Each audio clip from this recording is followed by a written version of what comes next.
ఆ దేవుడు పరలోకం నుండి తన కుమారుని భూమి మీద పంపించి మనందరి పాపముల మీద ఆ కల్వరి శిలువలో దేవుడు ఏం చేసినట్టే వారిని ఆయన శిలువకు అప్పగించాడు.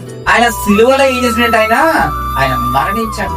అదే ఏంటంటే వధించబడిన గొర్రెపిల్ల. మరి నిలవబడి ఉండటం అంటే అర్థం ఏంటి? ఆ మరణించిన యేసు ప్రభు వారు మూడవ రోజున ఏం చేసినట్టు ఆయన మరణాన్ని గెలిచి ఆయన తిరిగి లేచాడు.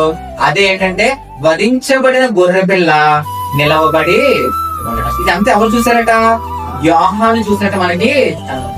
ఈరోజు క్రైస్తవుల యొక్క నిరీక్షణ ఏంటంటే మనము కూడా ఏంటంటే మనము చనిపోయినను మనం ఏం చేస్తామంటే మనము అంతే, మనం చనిపోయినను కూడా మనం ఏం చేస్తామంటే మనం తిరిగి లేస్తా ఉంటాం.